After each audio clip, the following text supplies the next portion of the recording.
Bendiciones para todos, todos sean bienvenidos.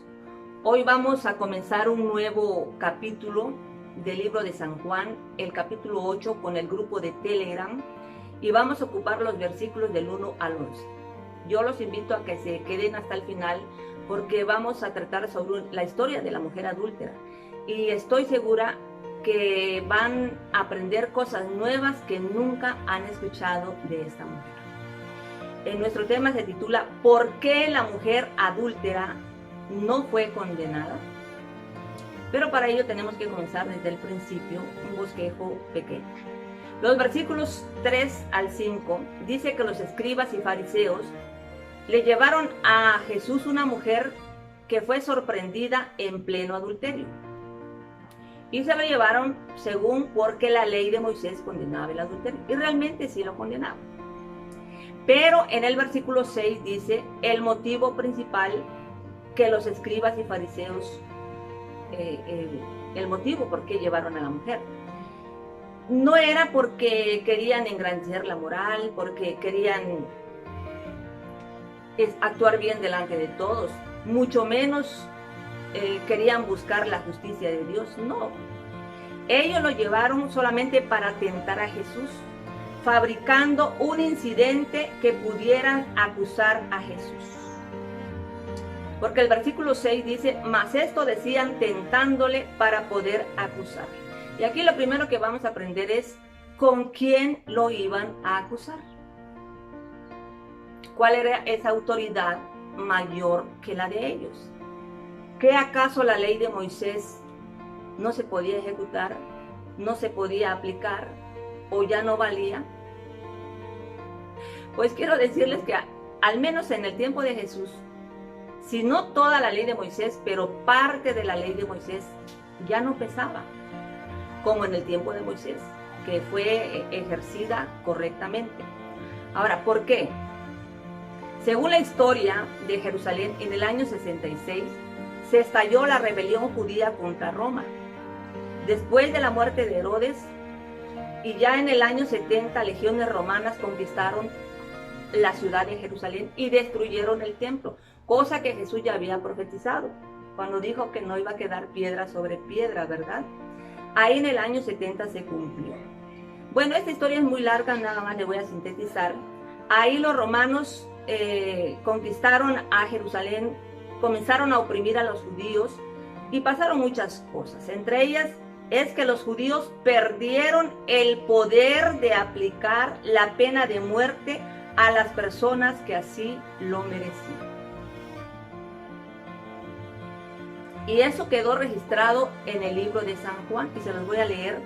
San Juan 18:31 dice, entonces le dijo Pilato, tomadle vosotros y juzgadle según vuestra ley. Y los judíos le dijeron, a nosotros no nos está permitido dar muerte a nadie. Aquí los mismos judíos están testificando que ya no tenían autoridad, ya no tenían poder para ejecutar, para hacer lo que la ley de Moisés mandaba. La ley de Moisés mandaba a matar a los adúlteros, y no solamente ellos, sino que los que transgredían la ley. Pero ya ese poder se lo habían pasado, ¿quién? A los romanos. ¿Por qué creen ustedes que los romanos mataron a Jesús? Porque ellos tenían la autoridad.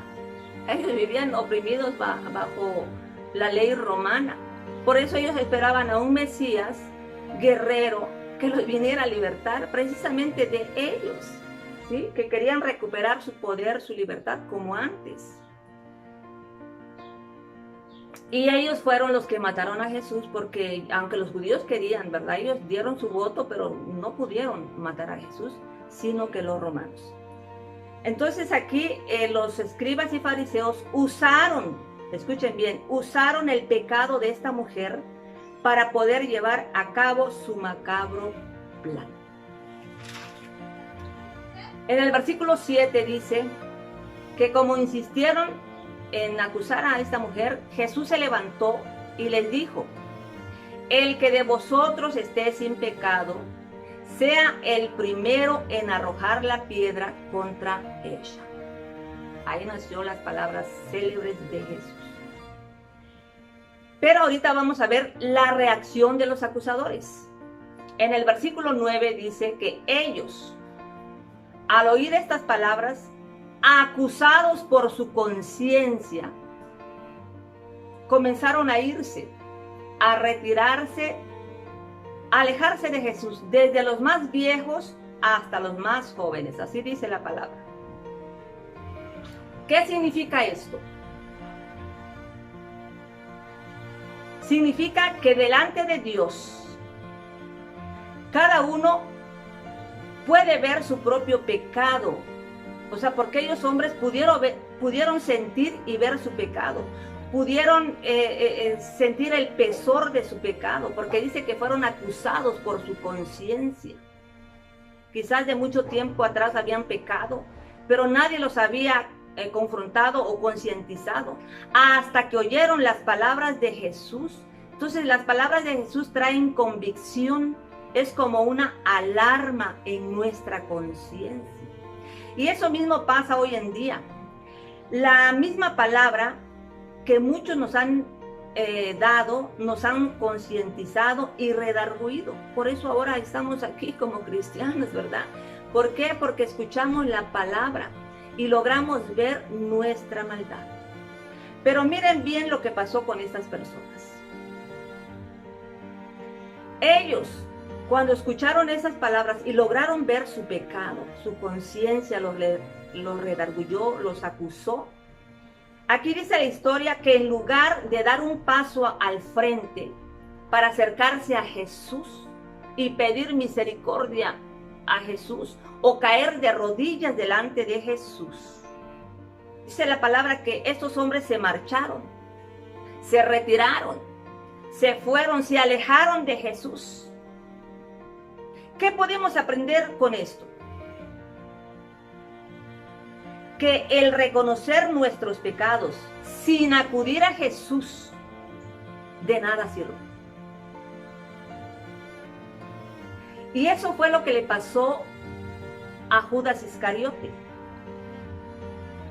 Saben, todos sabemos la historia de Judas, que cuando traicionó a Jesús lo vendió por unas monedas de plata. Dice la Biblia que él se arrepintió. Uno dice, no, nada más fue redarguido. No, se arrepintió de verdad. Porque fue a tirar las monedas y él dijo, sangre inocente he entregado. Estaba arrepentido.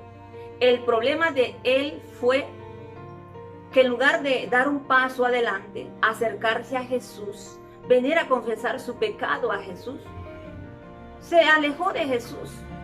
Y ahí sabemos que decidió quitarse la vida.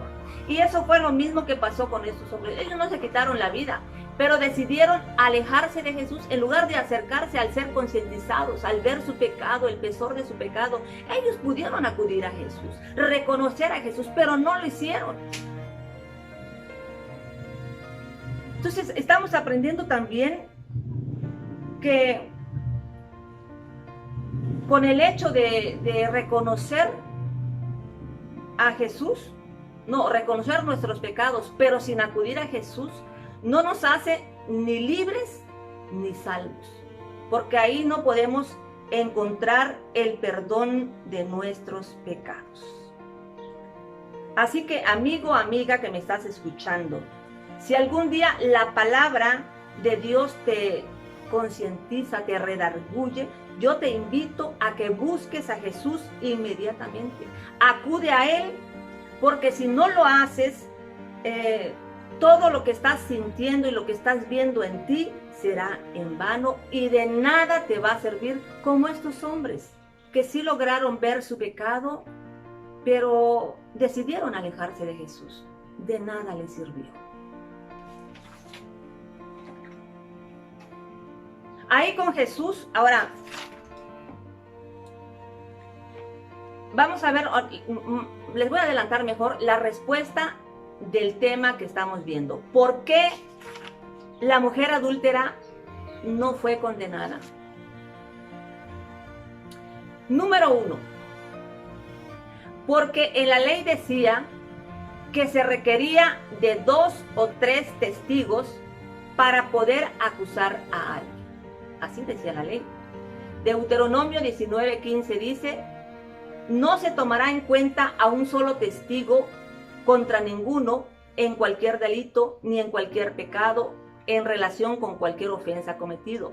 Solo por el testimonio de 2 o 3 testigos se mantendrá la acusación. Así dice la ley. Y entonces aquí cuando presentaron a la mujer, o sea, presentaron nada más, o sea, el pecado, o sea, que ella cometió. ¿Y dónde estaban los testigos? Lo correcto de ellos era decir, aquí, esta mujer ha adulterado y aquí está 1, 2, 3 testigos que lo vieron. Esa es la palabra que fue sorprendida, pero ¿quién lo sorprendió? ¿Quién lo vio? Ellos no llevaron testigos. Y si hubo, no lo pusieron. Entonces aquí estaban faltando a la ley de Moisés. Entonces eso fue el primer punto por el cual a ella fue a su favor, porque esa fue una de las causas que no fue condenada. Número 2, porque la ley decía que debían de morir los 2 adúlteros, no solo uno.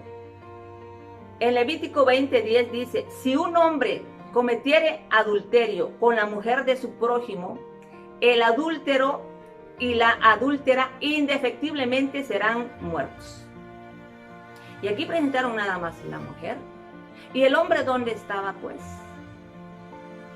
Es posible que el mismo hombre, el mismo con el que pecó, lo llevó, o estaba ahí entre el grupo. Pero no presentaron los 2. Aquí, según la ley, tenían que presentarlo los 2 y los 2 tenían que ser muertos. Entonces, todo esto estaba a favor de la mujer adúltera. Número 3, ¿por qué la mujer adúltera no fue condenada? Ya lo dijimos, pero lo voy a repetir. Porque los judíos habían perdido la jurisdicción, o sea, el poder de ejecutar a alguien. ¿Por qué? Porque ya no podían matar a alguien. Aunque la ley lo dijera, esa ley ya lo tenían que aplicar los romanos, porque ellos ya tenían esa autoridad. Ellos ya no. Entonces, ¿en qué momento lo iban a hacer? Ni el grupo que lo llevó, ni Jesús. Además, ni siquiera Jesús podía ejecutar eso, porque estaban bajo el dominio de los romanos. Bien, entonces, el no aplicar bien la ley, eso fue lo que salvó a esta pobre mujer. Quiero terminar con una pregunta que yo no sé si ustedes se la han hecho, pero yo la he escuchado y hoy vamos a darle respuesta. ¿Será que la mujer adúltera fue salva? Aunque con letras no lo especifique la historia, por la actitud de la mujer podemos asegurar que sí. Porque miren, dice la Biblia que cuando Jesús escribía en la tierra, ya al final dice que él se puso de pie. ¿Y a quién encontró? Porque ya los hombres se habían marchado, se habían alejado de él. ¿A quién encontró ahí? Jesús no se quedó solo, encontró a la mujer, o sea, la mujer se quedó ahí. Entonces, aquí vemos si ella hubiera tenido en poco a Jesús, también se hubiera marchado, hasta quizás se hubiera ido detrás de sus acusadores, se hubiera ido contenta, riéndose incluso de que se escapó de la muerte y con una mentalidad de volver a hacer lo mismo. Si ella hubiera tenido en poco el perdón de Jesús o la presencia de Jesús, pero sabemos en la historia que no fue así, sino que ella se quedó ahí con Jesús, a solas con Jesús. Gloria al Señor. Y eso es lo que muchos necesitamos hacer. Necesitamos un momento para estar a solas con Jesús. ¿Por qué lo necesitamos? Para dialogar con Jesús, para expresarnos con Jesús, expresar nuestra libertad, expresar nuestras peticiones, quizás contarle lo que a otros no le podemos contar. Ahí con Jesús a solas seremos oídos y consolados también. Y es muy bonito estar a solas con Jesús. Esta mujer tuvo el alto privilegio y la oportunidad de quedarse a solas con Jesús. Aquí, imagínense a Jesús con la mujer adúltera. Ambos formaron un cuadro. Un cuadro donde está una mujer pecadora y un hombre sin pecado. No muy bueno para dibujarlo. Entonces aquí estamos viendo que la quietud y la perseverancia de esta mujer declaran que ella estaba consciente de sus malos hechos. Ella estaba consciente que había hecho lo malo. Por eso se esperó hasta el final para ser juzgada por el único hombre que no tenía pecado. Y ese hombre se llama Jesús, a su nombre, gloria, aleluya. Pero ese final que quizás para ella fue eterno, tuvo un final feliz. Porque al final ella escuchó de la misma boca de Jesús: ni yo te condeno, vete y no peques más. Gloria al Señor. Entonces, cuando un pecador es perdonado, recibe absoluta liberación de toda condenación, como lo indica Romanos 8:1. Ahora pues, ninguna condenación hay para los que están en Cristo Jesús. Por eso aseguramos que la actitud de la mujer declara que ella esperó ser juzgada, esperó ser perdonada, y fue perdonada por Jesús y liberada. Y le dijo que ya no volviera a hacer lo mismo. Gloria al Señor. Espero que esa actitud esté en mí, esté en ustedes, amigo, amiga que me estén escuchando. Solamente Jesús nos puede liberar de nuestro pasado, nos puede hacer nueva criatura. Solamente en Jesús podemos encontrar el perdón de nuestros pecados. Bien, hemos terminado. Si a alguien le gustó, que le dé un like, que lo comparta con otros que a lo mejor necesitan escuchar esta hermosa historia. Yo los espero en la siguiente lección, en este hermoso canal del Estatero Escondido, si así el Señor nos lo concede. Que Dios los bendiga.